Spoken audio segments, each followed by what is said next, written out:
En fin, tengo por aquí ya a Miguel Ángel Temprano. ¿Qué tal? ¿Cómo está? ¿Qué tal? Muy buenas tardes. Muy buenas tardes.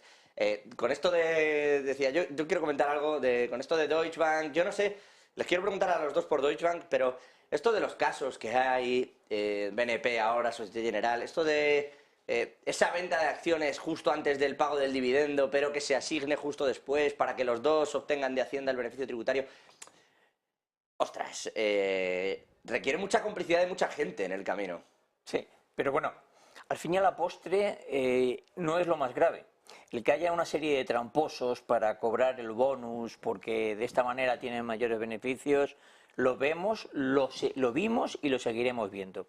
No es lo preocupante. Ya dijo una vez un mexicano que es preferible tener en el poder a un ladrón que a un tonto, porque un ladrón se lleva un poco para sí, un tonto te la lía gordísima, ¿no? Entonces, esto no es lo preocupante. Y lo que yo te comentaba es que a mí me gustaría que sobre todo los espectadores hicieran dos reflexiones sobre el sector bancario, porque eso ayuda más a comprender la problemática. La primera es, ¿cuál es el verdadero activo de un banco? Todo el mundo dice, bueno, pues las promesas de que te van a devolver el dinero que tú has prestado. Y yo creo que no. El banco no fabrica ningún producto, distribuye uno que es el mismo en todos los sitios, es decir, dinero, una commodity. Su verdadero activo es la confianza. La confianza de que va a seguir ahí mañana y que me va a devolver mi dinero. La confianza se tarda mucho en ganar y muy poco en perder. Y cuando la pierdes, ya no hay manera de recuperarla. Y muchos bancos han perdido esa confianza. Están condenados de muerte y se mantienen por otra estructura. Y luego la siguiente es el papel que están jugando los bancos centrales. Pensemos en lo que hablan de la solidez de los bancos. Se le llena la boca a los ministros de Economía y a los banqueros centrales. Pero yo haría solamente una breve reseña al pasado. Creamos Basilea I porque había necesidad de controlar esto. Como se vio que era insuficiente, se creó Basilea II y como era insuficiente, se creó Basilea III, lo cual significa que este mismo discurso se ha venido empleando siempre y se ha visto que era insuficiente. Entonces, ¿a dónde vamos? ¿Es necesario que el radio de cobertura sea el 100%? No, pues no habría negocio. Lo que es necesario es mantener tu activo, la confianza. Y cuando se pierde, ahí entra el regulador. Tiene que exigir medidas. ¿Y tiene sentido una explicación del regulador en la que dice, como alguien se ha puesto corto con 5 millones sobre los propios CDS y hay iliquidez en ese mercado, de repente ha saltado las armas y un banco como Deutsche Bank ha perdido 1.600 millones de capitalización? O sea, ¿esa explicación es razonable o es una excusa? No, pero pues puede que sea razonable y precisamente por lo que estoy diciendo al principio. Es decir, un banco que está dañado en su base, es decir, en la confianza, una posición, pensemos que los CDS, que son algo muy específico, muy especial, generalmente tienen un nivel de apalancamiento del 100%, que intentaron regular. ¿Cómo será la cosa que intentó regular Obama y Merkel en la crisis del 2008 diciendo que vamos a poner que al menos un 25% sea de capital propio y no lo consiguieron? Es decir, ¿cómo estará el tema? Que una posición mínima, 5 millones, es irrelevante. Claro. Irrelevante en la gran mayoría de las carteras, no ya digo de un banco. Pero lo único que hace es que crea esa desconfianza que ya está sembrada. Y entonces una cosa lleva a la otra a una velocidad. Silicon Valley Bank empieza a quebrar porque los empleados de las startups ven que hay problemas en que sus propias empresas no son capaces de hacer frente a los préstamos que tenían con el banco y que gente que obviamente tonta no es, empieza a darle vueltas y se va al cajero. Y uno detrás de otro y la que se lió. Sí, bueno, Miguel Ángel Temprano, que es gestor independiente, Enrique Martínez, profesor de Economía en la Universidad de San Pablo. Buenas noches también. Muy buenas noches, José. Y creo que está Carlos Santiso, profesor del Máster en Finanzas Corporativas del IEB, también al otro lado de la pantalla. Carlos, buenas noches. ¿Qué tal? Buenas noches, ¿cómo estáis? A los dos, Enrique y luego Carlos.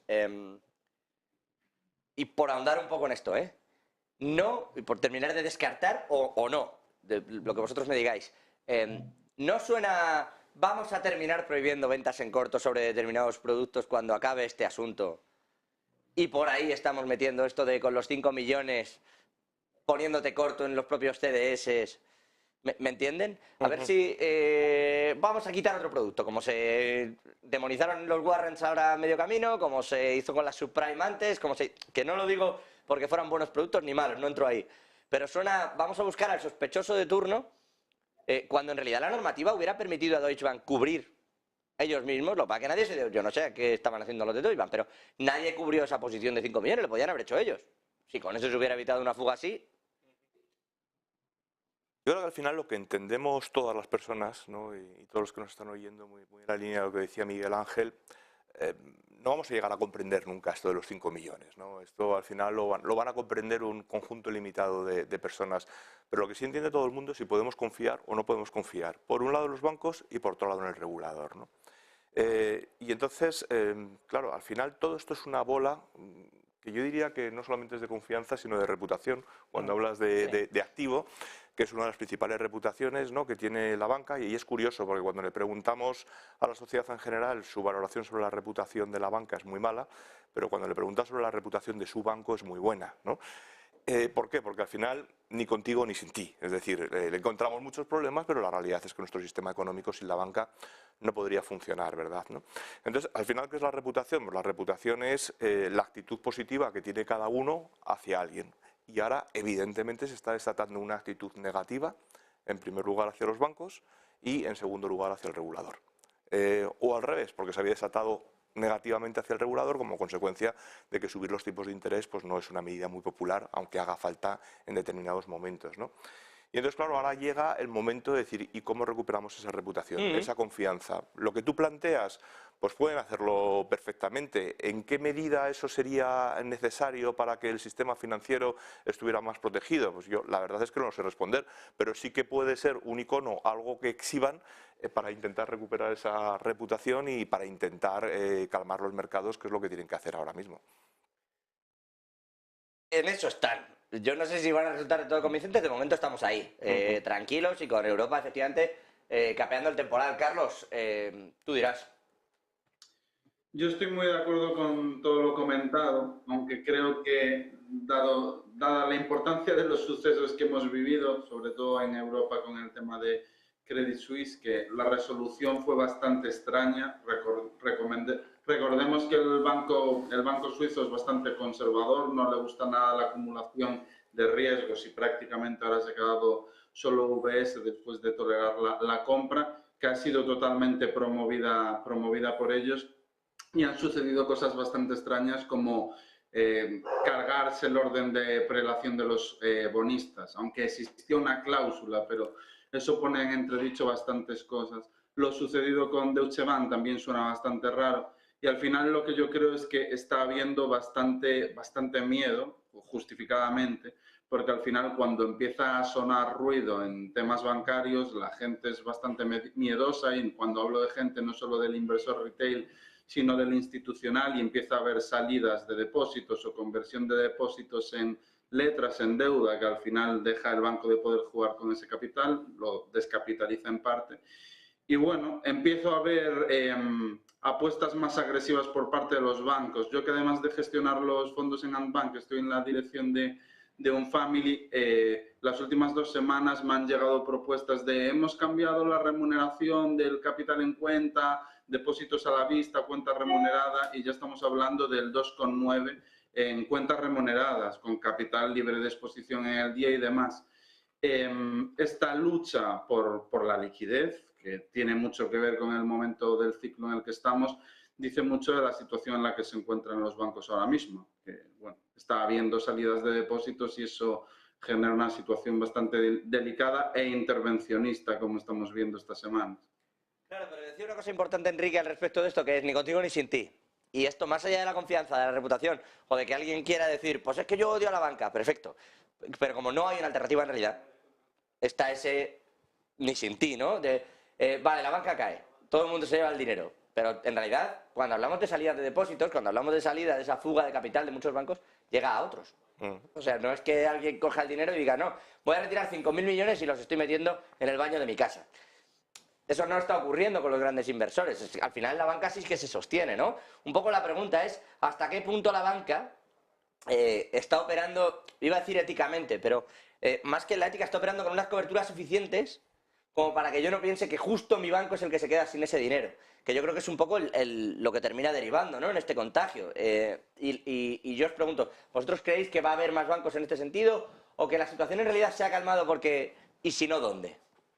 No, vamos a ver, en mi opinión, la banca es el sistema circulatorio de la economía. Nunca, o sea, en un sistema capitalista como el nuestro, la banca tiene que existir y además es buena que exista ganando dinero, mucho dinero.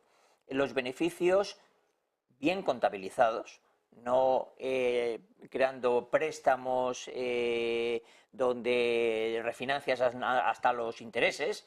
Es decir, ¿Qué pasa? Obviamente que pasa, obviamente que pasa. Teniendo una banca sana, tu economía sabe que le va a llegar la sangre a cada uno de los órganos que son las empresas. Lo importante es que el regulador haga su trabajo. El regulador les permitió durante la crisis del 2008, para que no quebrasen, hacer trampas al solitario. ¿Era necesario? Bueno, pues ya está. Es decir, cambiaron los sistemas de contabilidad, por lo tanto, contabilizaban todos los bonos a vencimiento, no a valor de mercado. Y luego les inyectó toda la liquidez que iban a necesitar. Perfecto. Una vez que ha pasado esa crisis, exígeles que sus balances se pongan poco a poco en orden. No lo hizo.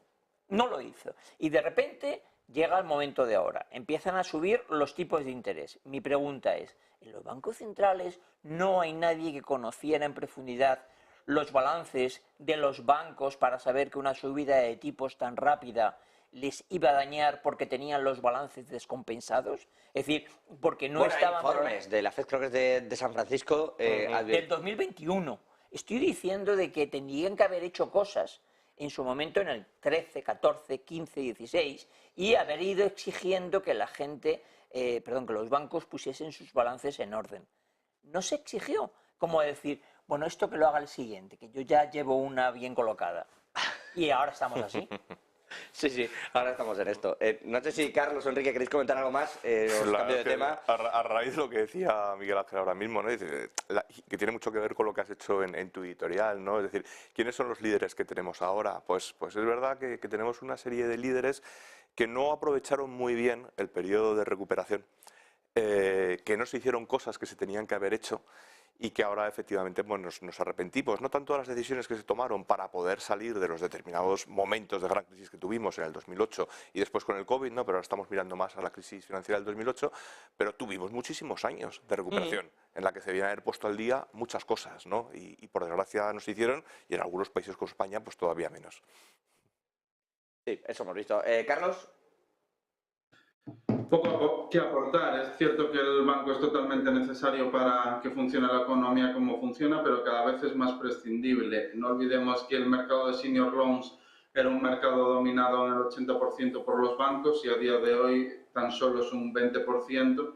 Y luego un mercado tan grande que es masivo como direct lending, veía hoy que ha multiplicado por 3 desde 2008 en un periodo de 14 años. Entonces, son necesarios, sí, pero están perdiendo gran parte de sus negocios.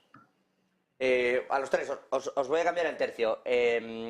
Pasando un poco de esa regulación y de esos bancos, de esa parte más privada, a la parte pública. Se viene hablando en España de lo que hacemos con los fondos de recuperación, se viene hablando en Francia. Hoy a Italia le han congelado 19.000 millones de euros. Alguno decía, ¿veis? Meloni... Bueno, viene del proyecto presentado antes de Meloni. No es que yo me quiera poner a defender, pero igual que me meto con unos o con otros cuando toca, pues...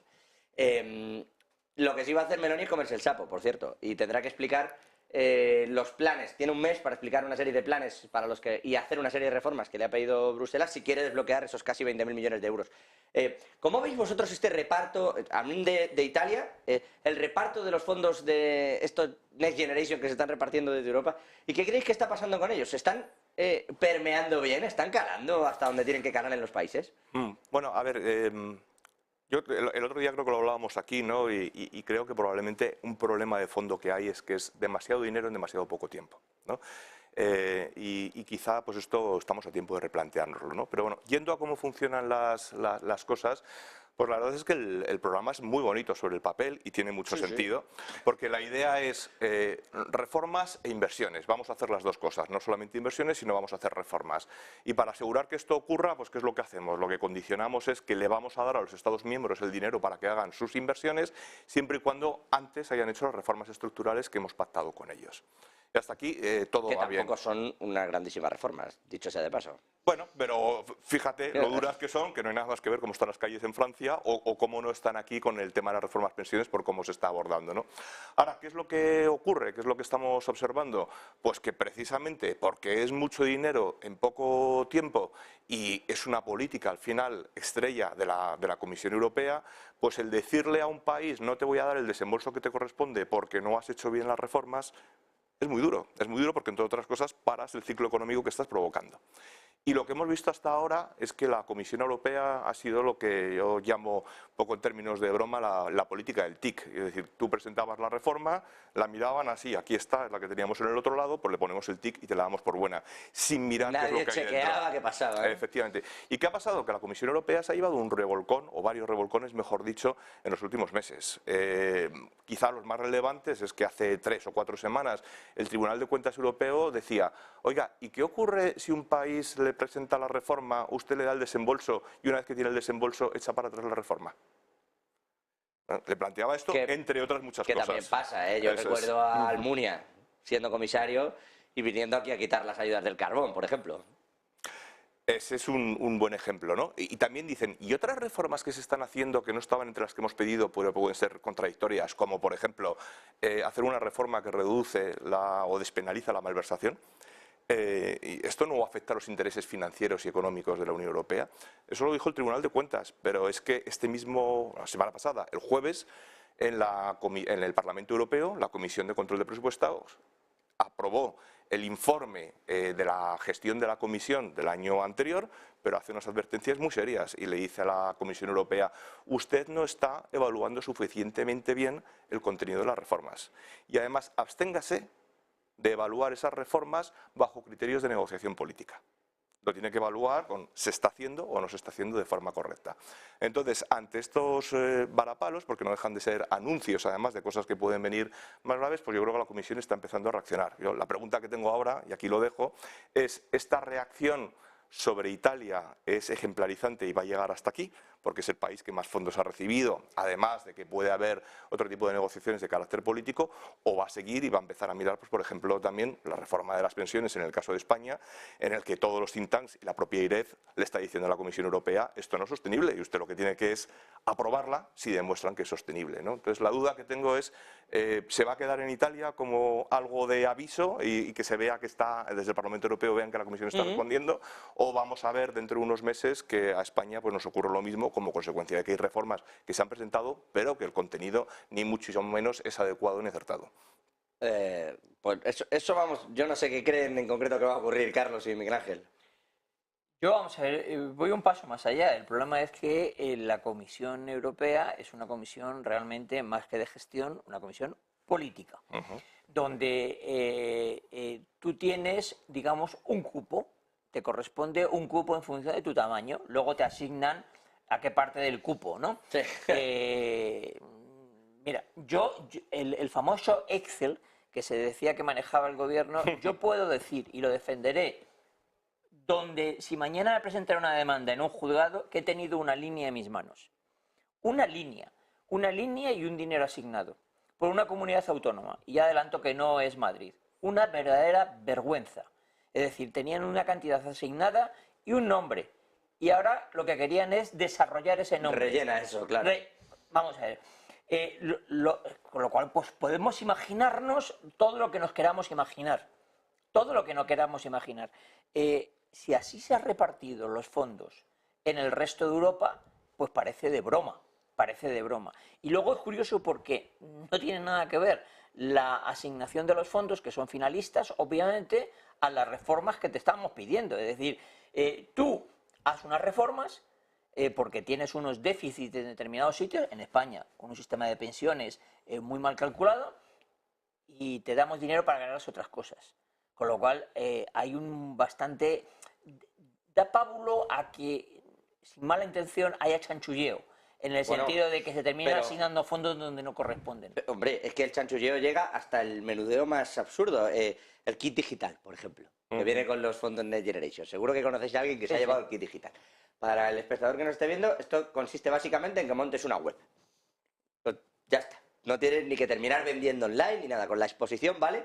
Para haber reconvertido, digitalizado tu empresa, tu pequeño local, lo que sea. Esto se daba en Europa y tienes hasta 15.000 euros en la mayor parte de los países. Hay algunos que lo han restringido más. Pero en España y en tantos otros son hasta 15.000 euros por hacer eso. La gente te lo hace por 2.000, te factura 15. Y luego, pues lo tuyo por lo mío por lo tuyo. Y esto es, insisto, multiplícalo por millones de empresas a lo largo de toda Europa. Y ahí se va un pico, ¿eh? Pues fíjate, en lo que tiene mucho sentido, oye, vamos a cambiar las energías por energías limpias y vamos a hacer que la gente... Yo en mi casa puse paneles por una cantidad muy relevante. Me corresponde una subvención de 3.000 euros. Mis paneles están funcionando desde febrero del año 22.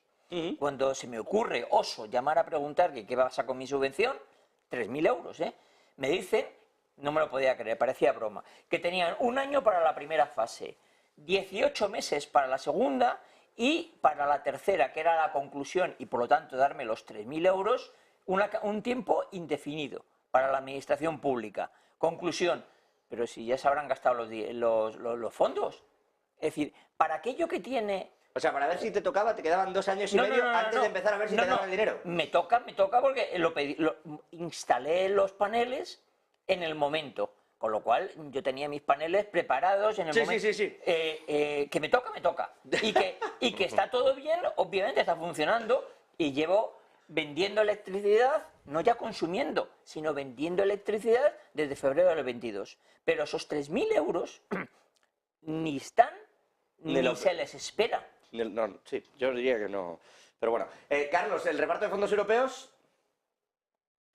Bueno, más allá de la evidencia de que evidentemente hay chanchullos, no solo a nivel europeo, a nivel europeo, español, en cualquier área geográfica, sobre todo europea, yo lo que hablaría es sobre la sostenibilidad del sistema actual. Tenemos un volumen de deuda, bueno, no solo en Europa, sino en la mayoría de áreas geográficas en máximos históricos, y tenemos países en Europa como Italia mencionado, España también, con déficit estructural desde hace bastantes años y que no tiene pinta de cambiar, tiene pinta más bien de empeorar.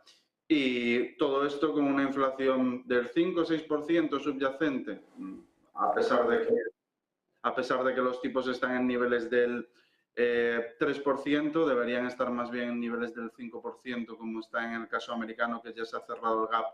Con todo esto os digo que la situación de déficit estructural en los países periféricos para mí es totalmente insostenible y que es uno de los grandes riesgos, no de esta crisis, quizás seguramente se pueda prolongar en el tiempo, pero sí de las futuras. Antes de salirme de Europa, comentaba yo al principio el tema de la banca. No quiero volver al asunto de la banca y los CumEx y demás, pero se ha abierto una investigación en Francia, 5 bancos, 1.100 millones, con esto de los dividendos para arriba y dividendos para abajo, más allá de la confianza. Estas inversiones, y ya salgo de aquí, lo prometo, y me voy a... que quiero preguntaros un par de cosas también sobre el presupuesto ruso.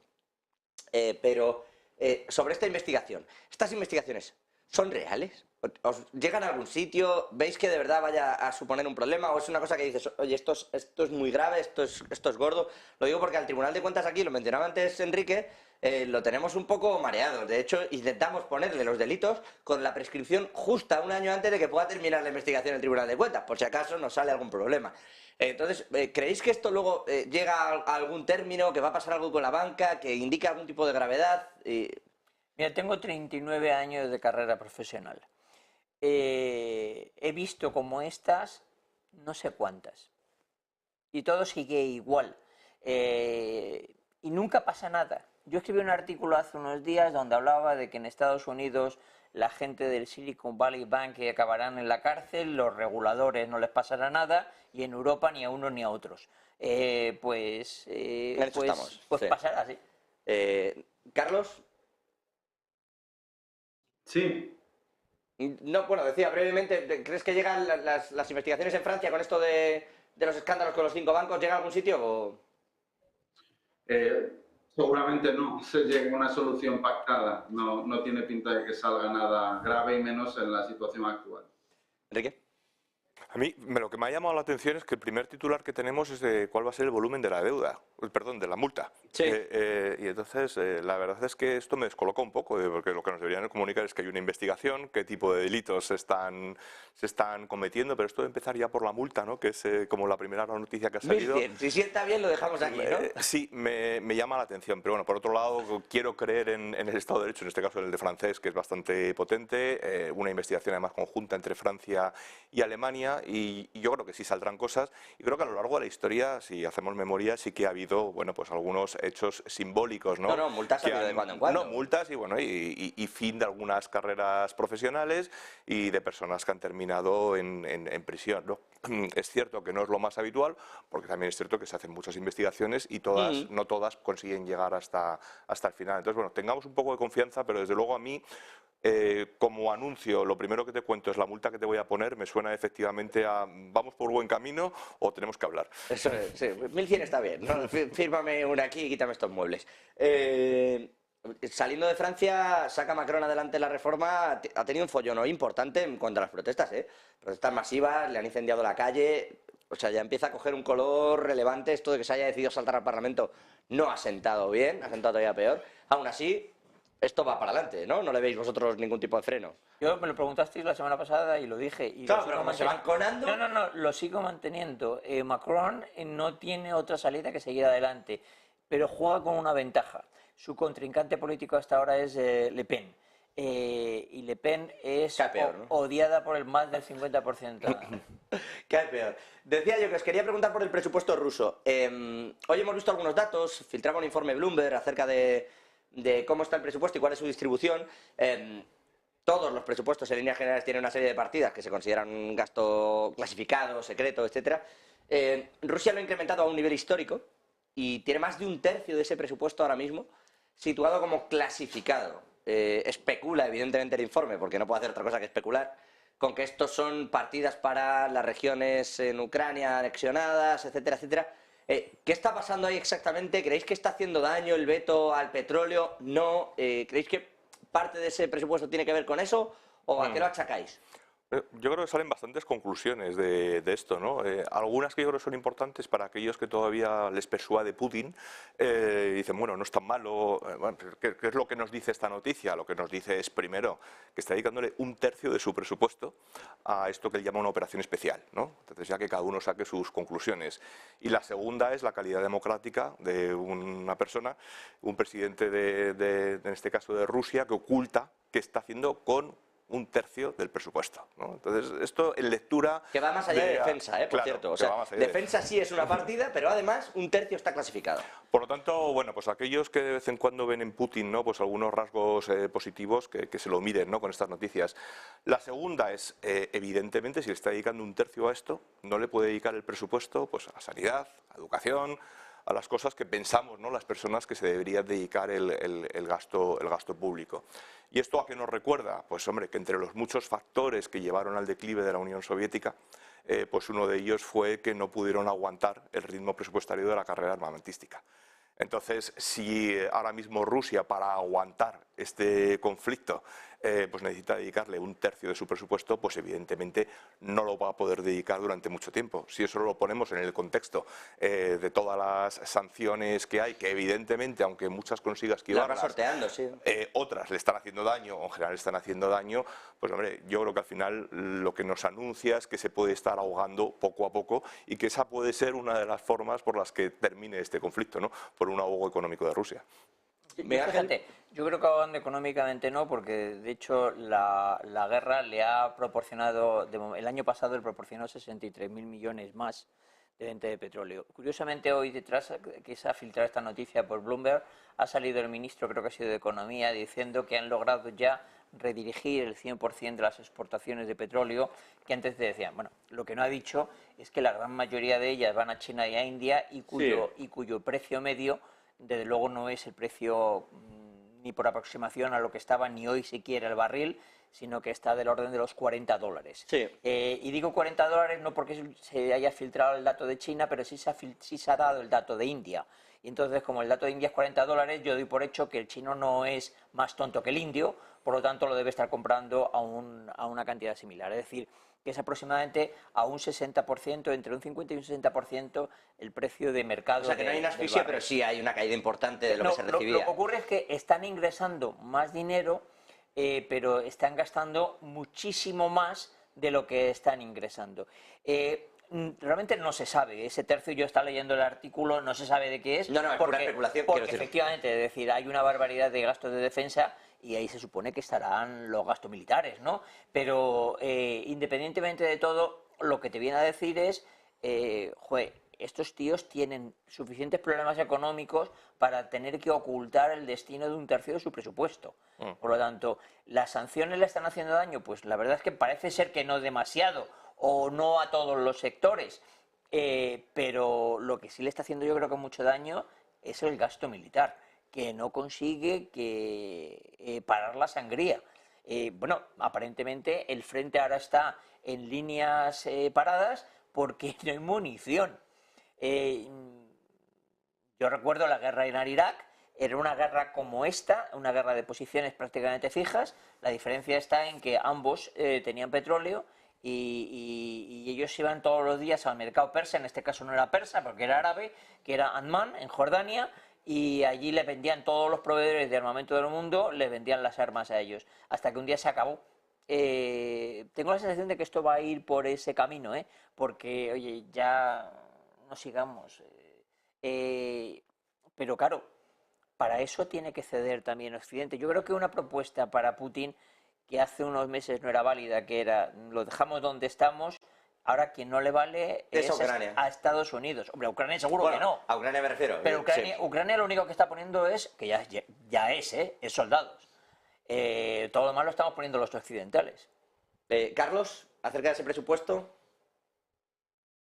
Tiene una situación complicada claramente, destinando una partida tan grande y actualmente con los precios del petróleo, que aunque han caído bastante, siguen estando a niveles elevados. No olvidemos que hace menos de 3-4 años estaban a menos de la mitad de los niveles actuales.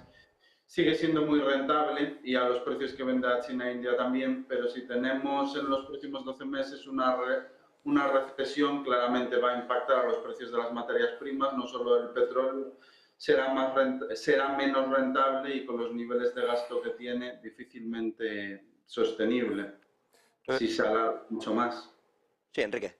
No, iba a decir que de todas formas que con independencia de cómo le salga este juego, ¿no?, positivo y negativo de lo que gana además con la guerra y lo que gana de menos, la realidad es que esta noticia lo que nos dice es que Putin ha embargado un tercio del presupuesto de Rusia para poderlo emplear en sus objetivos militares. Bueno, de una forma porque efectivamente o de otra. El presupuesto clasificado lo asigna el presidente. Lo que sabemos es que no es sostenible que un país pueda dedicarle un tercio de su presupuesto a lo que pretende su presidente y que encima pues, son objetivos por un lado militares y por otro lado pues, precisamente no de sumisión de esas zonas ocupadas, ¿no? Por lo tanto yo creo que ahí es donde va a tener el ahogo, que no sabemos cuánto tiempo puede llevar porque su capacidad de supervivencia es alta pero que va a ser significativo.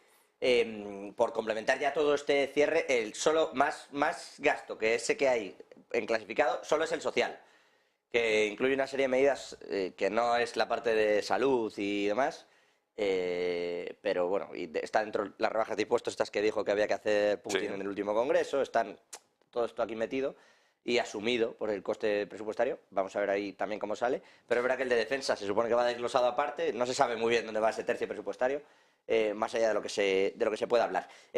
Dos cuestiones más al respecto de todo esto. Una respecto de la energía.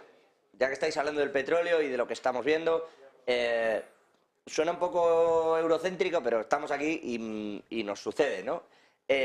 ¿Cómo va a reaccionar Europa en todo esto? Y ya hablo desde el Green Deal. Hace tiempo se anunció el Green Deal y no hay nada claro. Sigue la Inflation Reduction Act en marcha. Se habla de 400.000 nuevos empleos, que se dice pronto, gracias al sector automovilístico en Estados Unidos, a todo lo que se va a generar con esa ley. En Europa se habla del Green Deal y no hay, yo no he visto los puntos del Green Deal desglosados, no sé si soy yo que no lo he mirado bien, puede ser, pero no he visto un desglose de decir, bueno, estas son las partidas, este va a ser el dinero destinado y esto es lo que va a surgir en Europa. No ha pasado eso. No ha pasado, lo cual no quiere decir que sí que está diseñado. Lo que pasa que no estamos consiguiendo tener éxito. Y lo digo en primera persona del plural porque todos somos europeos, ¿no? Pero yo creo que sí Europa en el último mes, sobre todo, ha aprendido algo importante, ¿no? Y lo ha aprendido, pues como hacemos muchas veces, pues de Estados Unidos. Y es que Estados Unidos, con independencia de quién la gobierne, es muy ágil en intentar unir objetivos, ¿no? Y entonces ellos no tenían un objetivo muy relevante en materia de transición energética, les preocupaba lo justo. No, pero la protección económica... Claro, pero sí que les importa la seguridad económica y, por supuesto, la seguridad del país e incluso la defensa, ¿no? Y entonces han sido muy hábiles, y ahora una cosa más, que es la política económica, y eso es esa ley, ¿no?, para la reducción de la inflación. Ellos lo que han hecho es unirlo todo en un paquete, y con las mismas medidas estoy consiguiendo tener autonomía estratégica, estoy consiguiendo tener energía más verde, estoy consiguiendo intentar mitigar el crecimiento de los precios y, en definitiva, tengo un país más seguro. ¿Europa está aprendiendo esto? Pues hombre, yo creo que en el último mes han pasado cosas significativas. Una, pues irse a Estados Unidos y a Canadá a renegociar cómo se está implementando la ley, ¿no?, de antiinflación. En segundo, cómo vamos a renegociar entre nosotros la gestión de las materias primas, en particular de los materiales raros. O sea, no ha salido adelante el Green Deal o no lo hemos visto porque estamos viendo a ver primero cómo cuadra con los socios. E incluso hoy, no sé si lo habéis visto, ¿no?, pero Borrell ha sacado, bueno, pues un artículo en el blog de la propia política exterior de la Comisión Europea, en el que lo que está claramente diciendo es que no se me enfaden los aliados, es decir, que no interpreten que lo que estamos haciendo en Europa es proteccionista, ¿no?, porque entre otras cosas lo que vamos a hacer es poner un impuesto, un arancel, a aquella producción que venga de fuera, pero que venga con mucho CO2, ¿no? Entonces, para que no se vayan a producir fuera, lo pongamos aquí. Entonces, se está reordenando. Ahora, tenemos que aprender en eficiencia, es decir, Biden levanta la mano y dice, pon este presupuesto, lo quiero para esto, y a continuación las empresas están invirtiendo ahí. Y en Europa ponemos la normativa, ponemos el presupuesto, lanzamos el mensaje y, sin embargo, no conseguimos activarlo, ¿no? Sí. Luego ahí es donde tenemos el problema, más que en la intención, en la aplicación práctica. Es que yo creo que, desgraciadamente, Europa como tal no es comparable. Estados Unidos es un país donde todos los estados funcionan bajo unas leyes federales y un gobierno, ¿no? En España somos 27 grillos que nos peleamos entre nosotros para aprobar lo que ha ocurrido, el tema de los coches del 2035. Resulta de que primero fue la comisión, de la comisión pasó al Parlamento. Cuando lo aprobó el Parlamento lo tendrían que aprobar los 27 gobiernos, y luego en algunos de los 27 tienen leyes especiales, como el tema de Alemania, que lo tiene que aprobar su propio Parlamento. Y de repente uno levanta la mano y dice, yo no estoy de acuerdo, hay que cambiar esto. O sea, bueno, se ha conseguido que el cambio de los alemanes no tenga que pasar otra vez por todo el circuito. Bueno, pues eso nos pasa con absolutamente todo. Sí. Y eso es derivado a que lo único que estos 20, bueno, ni eso, unos poquitos, hemos cedido es nuestra autonomía, cuidado, monetaria. Nada más, porque no hemos cedido ni la fiscal. Cada uno hace lo que le sale a las narices con sus impuestos, los aplica como le da la gana. Yo Europa, desgraciadamente, lo defino como un club donde unos pocos de ricos le dan de vez en cuando dinero a unos pocos de pobres a cambio de que hagan determinadas cosas. Muchas veces los pobres se lo pasan por ahí y no lo hacen. Ejemplo Hungría, ejemplo Polonia, íbamos a ser nosotros un ejemplo, que veremos si lo acabamos siendo, es decir, pero bueno. Carlos, no sé si quieres decir algo al respecto también.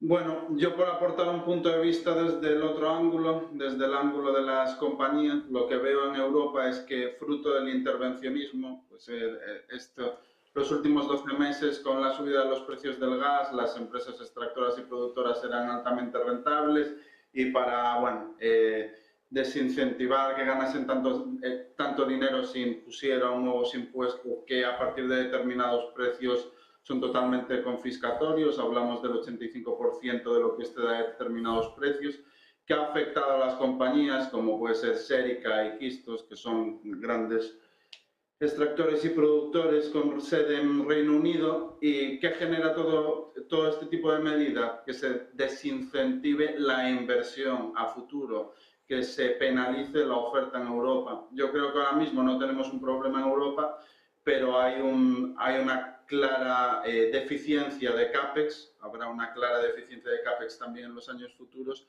y sí que tendremos problemas de oferta y nos afectará desde un punto de vista de que será más caro importar desde fuera, que es a donde tendremos que recurrir.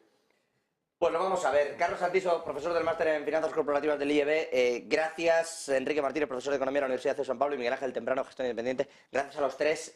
Me tengo que ir, que ha empezado Joe Biden, y me voy a ir a ver qué dice el presidente de los Estados Unidos. Se me queda en el tintero preguntaros también por la reforma de las pensiones. Decía Enrique, aquí se está haciendo medio bien. Medio mal, más bien. O sea, perdóname, se está haciendo medio mal con respecto a Francia. De Francia lo han sacado y nosotros pues medio qué, ¿no? Sí. No medio bien, medio qué lo estamos haciendo. Y además se dice que tenemos el apoyo, por cierto, de la Comisión. Y la Comisión, pero no lo ha dicho muy alto, ¿eh? Lo comentaba Enrique en un artículo, no es tan alto como lo ha dicho la Comisión. Venga, rápido. No, precisamente eso, es decir, la Comisión lo ha desmentido, lo que pasa es que lo ha desmentido con la boca pequeña. Ha dicho, ya llegará el momento cuando hagamos la evaluación, ¿no? Pero desde luego, quien lo está desmintiendo es la IREF y los principales think tanks. Ya, pues estaría bien que la Comisión dijera algo ahora, no que nos comemos todo el recorrido como si fuera a pasar algo que luego no pasa. Gracias a los tres, vámonos con Joe Biden, vámonos hasta Estados Unidos.